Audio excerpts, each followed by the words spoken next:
Welcome to our channel. होळीच्या तुम्हाला खूप साऱ्या शुभेच्छा. तर आज होळीचा स्वयंपाक करायचा आहे. त्यासाठी इथे बघा 1 वाटी मी हरभऱ्याची डाळ पुरण करण्यासाठी घेतलेली आहे. 2दा ती छान स्वच्छ पाण्याने धुवून घेतलेली आहे. तर 2 वाट्या पाणी मी वरतून टाकलेलं आहे आणि 1 वाटी आधीच टाकलेलं आहे. तर असं 3 वाट्या पाणी मी इथे डाळ शिजण्यासाठी टाकून घेतलं आहे. थोडंसं तेल यामध्ये टाकलं आहे आणि मी स्वादासाठी इथे बडीशेप टाकून घेतलेली आहे. तुम्हाला इथे हळद टाकायची असेल तर कलरसाठी तुम्ही टाकू शकतात. नंतर इथे दुसऱ्या कुकरमध्ये मी 1 वाटी तुरीची डाळ घेतलेली आहे, ज्याचं की मी छान असं साधं वरण करून घेणार आहे. तर ही देखील 2 पाण्याने धुवून घेतली. नंतर यामध्ये हिंग आणि हळद टाकून घेतलेली आहे. थोडंसं यामध्ये देखील मी तेल टाकून घेणार आहे आणि अशा पद्धतीने याला झाकण लावून शिजायला ठेवणार आहे. नंतर इथे बघा मी डाळीचं पीठ आणि थोडं तांदळाचं पीठ घेतलेलं आहे. नंतर इथे ओवा, जिरे, मीठ, लाल तिखट आणि हळद घेतलेलं आहे. तर हे सर्व जिन्नस टाकून आपण इथे भज्याचं पीठ भिजवून ठेवणार आहोत. तर अशा पद्धतीने बघा इथे मी थोडं थोडं पाणी टाकून हे पीठ भिजवून घेणार आहे. यामध्ये आपण कुठल्याही प्रकारे सोडा किंवा तेलाचं मोहन टाकणार नाही. फक्त याला चांगल्या पद्धतीने फेटून अशा कन्सिस्टन्सीचं भिजवून घ्यायचं आहे. हे पीठ बाजूला ठेवून घेणार आहे आणि इथे मी कणिक भिजवणार आहे. आमच्याकडे जेव्हा नैवेद्याला म्हणजे ताट केलं जातं त्यावेळेस कणिक भिजवताना त्यामध्ये मीठ टाकत नाही, त्यामुळे मी इथे मीठ टाकलेलं नाही आहे. तुमच्याकडे टाकत असेल तर तुम्ही टाकून घ्या.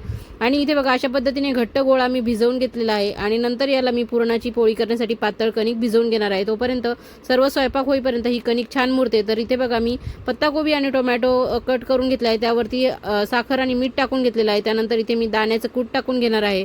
तर नैवेद्याला ही कोशिंबीर मी वाढणार आहे, त्यामुळे इथे कांदा वापरलेला नाही आहे. तर तुमच्याकडे जर चालत असेल तर तुम्ही वापरू शकता. नंतर इथे मी आंबट असं दही टाकून घेतलेलं आहे या कोशिंबिरीवर.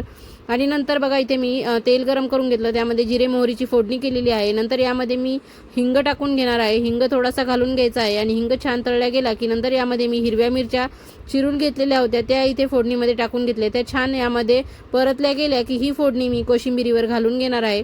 तर इथे बघा मस्त चुरचुरीत अशी फोडणी आपण या कोशिंबिरीवर घालून घेणार आहे.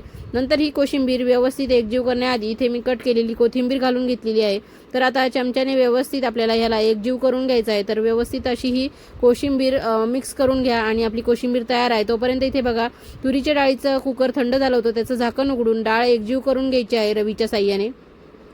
तर इथे मी व्यवस्थित ही डाळ घोटून घेतलेली आहे. मस्त आपण साधं वरण इथे तयार करणार आहोत. तर इथे बघा मी हे डब्यामध्ये काढून घेतलेलं आहे, त्यामध्ये साखर टाकून घेतलेली आहे चवीप्रमाणे आणि मीठ देखील टाकून घेतलेलं आहे. आणि नंतर याला व्यवस्थित एकजीव करून मी गॅसवर हे वरण उकळण्यासाठी ठेवणार आहे.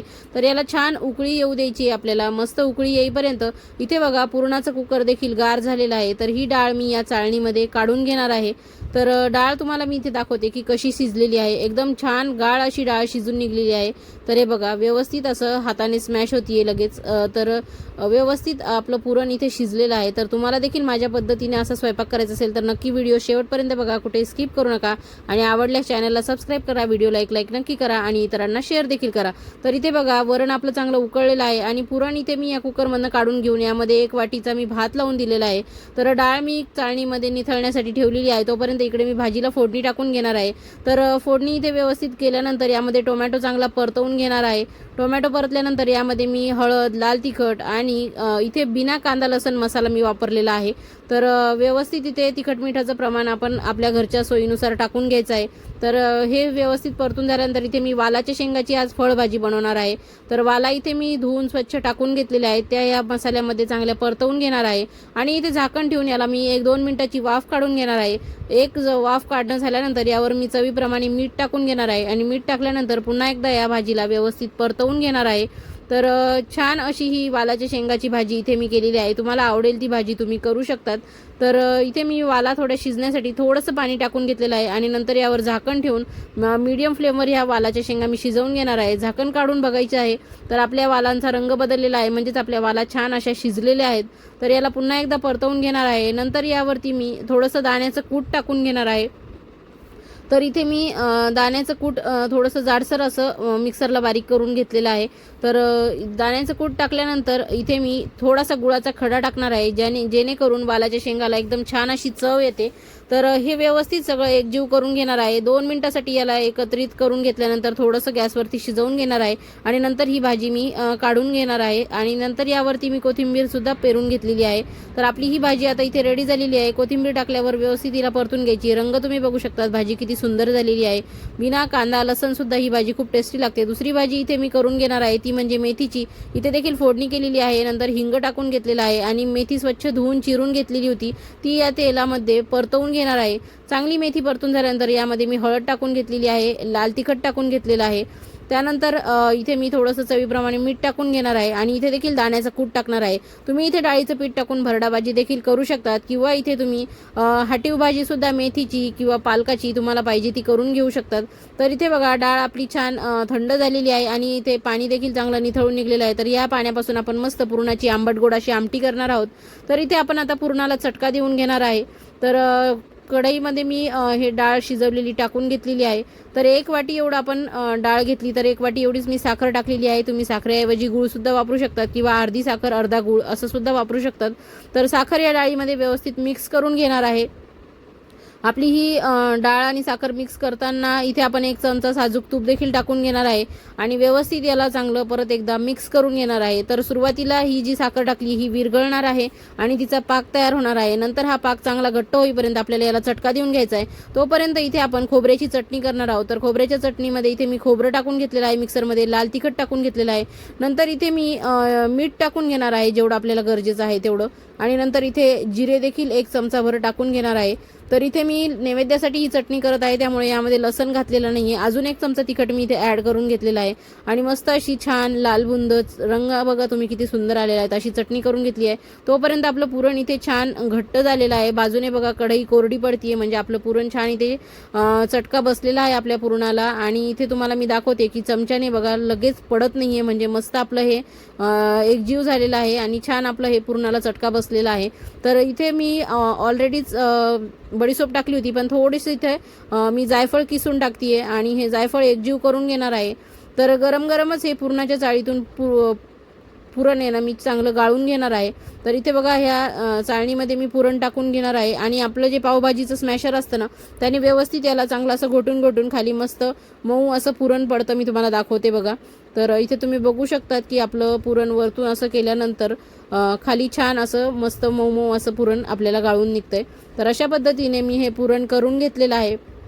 तर इथे तुम्ही बघू शकता संपूर्ण पुरण माझं छान वाटून झालेलं आहे आणि याला थोडंसं गार होण्यासाठी ठेवतीये. तर तोपर्यंत आपण इथे छान आज बटाट्याची भाजी बनवणार आहे. तर बटाट्याचं साल काढून त्याला व्यवस्थित मी चिप्सच्या किसणीवरती किसून घेतलेलं आहे आणि ते स्वच्छ पाण्याने धुवून घेतलं आणि आता कोरडे करून घेणार आहे. कारण की ओलेच बटाटे जर आपण पाण्यातनं पिठामध्ये टाकले तर पीठ ते पातळ होत जातं आणि मग भजी चांगले फुलत नाहीत आणि छान असे मस्त फुग्यासारखे फुगत नाहीत ते आणि चांगले लागत नाहीत. मग त्यामुळे मी चांगलं कोरडं करून घेतलं आणि तेल तापत ठेवलेलं आहे. तेल आपलं तोपर्यंत तापते. तर तोपर्यंत इथे मी पुरणाची जी आपण पुरणपोळी करण्यासाठी कणिक आहे ती पातळ करून घेणार आहे. तर अर्धी कणिक मी काढून घेतलेली आहे ज्याच्या की मी साध्या पोळ्या करणार आहे. तर इथे तेल पाणी लावून आपण ही कणिक चांगली पातळ करून घेणार आहोत. तर तुम्ही असाच कणकेचा गोळा पाण्यामध्ये सुद्धा पातेल्यात पाणी घेऊन अर्धा तास भिजत ठेवू शकतात. त्याने देखील तुमची कणिक छान मऊ होईल. तर ती देखील एक पद्धत आहे आणि ही करतो अशी देखील एक पद्धत आहे. तर अशा पद्धतीने आपल्या हाताने दाबून हिला चांगलं तेल पाणी लावून मऊ करून घ्यायचं आहे कणकेला. जितकी छान मऊ अशी कणिक तुमची तयार होईल तितकी तुमची पोळी मस्त मऊ होईल आणि ओठाने खाता येईल इतकी छान अशी आपली पुरणाची पोळी तयार होते. तर मी अशाच पद्धतीने कणिक पातळ करते पुरणाच्या पोळी करण्यासाठी. तर तुम्ही अजून कोणकोणत्या वेगवेगळ्या पद्धतीने पुरण पातळ करतात, छान कणिक अशी पातळ करून घेतात ते नक्की कमेंट करून मला सांगा. आणि अशा पद्धतीने कणिक आधी भिजून ठेवायची आणि ज्यावेळेस आपण पोळ्या करायच्या त्याच्या आधी आपल्याला ही कणिक अशा पद्धतीने तेल पाणी लावून चांगली पातळ करून घ्यायची आहे. तर थोडं पाणी थोडं तेल अशा पद्धतीने टाकून ही व्यवस्थित कणिक इथे मी तयार करून घेतली आहे. तुम्ही इथे बघू शकता. तर शेवटी मी इथे भरपूर सारं तेल टाकून या कणकीला लावून घेणार आहे म्हणजे छान ही कणिक जेव्हा आपण पोळीसाठी घेऊ तेव्हा हाताला चिकटणार नाही. तर इथे बघा छान अशी तार या कणकेला आलेली आहे. तर अशी कन्सिस्टन्सी येईपर्यंत आपल्याला ही कणिक छान पातळ करून घ्यायची आहे. तर आता ही कणिक मी बाजूला ठेवणार आहे आणि भजे तळून घेणार आहे. तर अशा पद्धतीने बघा कोरडे हे बटाट्याचे काप केल्यानंतर असे बुडवायचे आणि आपल्याला तेलात सोडायचे आहे. तर इथे बघा आपलं तेल आता चांगलं कडकडीत तापलेलं आहे आणि मी एक एक करून पिठामध्ये बुडवून हे भज्याचे जे बटाटे आहेत ते यामध्ये सोडून घेणार आहे. तर अशा पद्धतीने आपण जेवढे कढईत मावतील तेवढे इथे बटाट्याचे जे चिप्स केले होते ते छान डाळीच्या पिठात बुडवून इथे तळून घेणार आहे. तर अलटपलट करून आपल्याला मस्त हे भजे लाल रंगावरती तळून घ्यायचे आहेत आणि कुठेही कच्चे राहता कामा नये. तर हाय फ्लेमवरच आपल्याला हे भजे तळून घ्यायचे आहेत. तर मस्त असे आपले क्रिस्पी करारे असे भजे तयार झालेले आहेत बटाट्याचे. तुम्हाला हे नक्की कसे वाटले ते सांगा. तर आमच्याकडे नैवेद्याच्या ताटामध्ये वाढायला कांद्याचे भजे करत नाहीत, म्हणून मी ते बटाट्याचे केलेले आहे. तुम्ही पालकाचे देखील करू शकतात. तर इथे बघा आता मी आंबट गोड अशी पुरणाची आमटी करणार आहे. त्यासाठी फोडणी करून घेतली, हिंग टाकला, कढीपत्ता टाकला, आमसूल टाकून घेतलं, हळद टाकलेली आहे. नंतर इथे मी कांदा लसूण मसाला जो नाही आहे तो मसाला इथे मी वापरलेला आहे आणि तिखट टाकून घेतलेला आहे. आणि हे जे पुरणाच्या डाळीचं पाणी होतं ते इथे टाकून घेतलेलं आहे. यामध्ये मी आमसूल घातलेली आहे, तुम्ही थोडीशी चिंच देखील घालू शकतात. नंतर थोडासा चवीला गूळ घातलाय, कोथिंबीर घातली आहे, थोडासा खोबऱ्याचा किस इथे मी टाकून घेतलेला आहे आणि मस्त याला उकळी येण्यासाठी ठेवून दिलेला आहे. तर या आमटीला उकळी तर आली, पण मी लक्षात नव्हतं माझ्या मीठ टाकायचं, म्हणून मी मीठ आता टाकतीये. आणि मीठ टाकल्यावर परत एकदा याला 2 मिनिटं चांगलं उकळू दिलेलं आहे आणि मस्त आपली इथे आंबट गोड असं पुरणाचं सार तयार झालेलं आहे. तर इथे मी मस्त हे एका बाउलमध्ये काढून घेणार आहे. आणि हे झाल्यानंतर इथे बघा जेवढी कणिक तेवढंच पुरण मी इथे घेतलेलं आहे. छान याची वाटी करून घेणार आहे आणि मस्त हे पुरणाचा गोळा या वाटीमध्ये भरून घेणार आहे आणि व्यवस्थित ही वाटी बंद करून घ्यायची आहे आणि आपल्याला पोळी लाटून घ्यायची आहे. तर इथे पोळी लाटण्यासाठी मी इथे तांदळाची पिठी वापरलेली आहे. तांदळाची पिठी वापरल्यामुळे तुमची पोळी बिलकुल देखील फुटत नाही आणि छान तुम्हाला जशी पातळ पाहिजे तशी पोळी लाटता येते. तुम्ही साधी गव्हाची कणिक घेऊन सुद्धा ही पोळी लाटू शकतात, पण मी नेहमीच तांदळाची पिठी वापरून पुरणाची पोळी लाटून घेते, त्यामुळे मी आजही तांदळाची पिठीच इथे वापरलेली आहे. तर पूर्ण कणिक भरल्यानंतर ही वाटी बंद केल्यानंतर अशा पद्धतीने हाताने प्रेस करून पुरण चांगलं काठापर्यंत पसरवून घ्यायचं आहे. म्हणजे पोळी लाटल्यावर सुद्धा पुरण काठापर्यंत काठोकाठ असं व्यवस्थित पसरतं आणि काठ असे मोकळे मोकळे राहत नाहीत. तर नंतर इथे मी लोटाळण्याने ही पोळी लाटून घेणार आहे आणि कणिक एकदम छान पातळ अशी झालेली आहे आणि पुरण देखील छान झालेलं आहे, त्यामुळे एकदम हलक्या हाताने आपण ही पुरणाची पोळी लाटून घ्यायची आहे. तर इथे बघा माझी पोळी लाटून झालेली आहे आणि आता तवा देखील मी ही पोळी लाटेपर्यंत तापायला ठेवला होता. तर आपण मस्त ही पोळी तव्यावर टाकून भाजून घेणार आहोत. तर तुमच्याकडे देखील अशाच पद्धतीने पुरणाची पोळी बनवली जाते का, नक्की मला कमेंट करून सांगा. आणि मी आज हा केलेला संपूर्ण स्वयंपाक तुम्हाला आवडला असेल तर नक्की मला कमेंट करून सांगा. आणि पुन्हा एकदा तुम्हाला होळीच्या खूप साऱ्या शुभेच्छा आणि उद्याच्या धुरवडीसाठी सुद्धा खूप साऱ्या शुभेच्छा. एकदम सेफली तुम्ही रंग खेळा आणि बिलकुलही कोणाला इजा पोहोचणार नाही अशा पद्धतीने रंग खेळा. ज्यांना आवडत नसेल त्यांना रंग लावू नका.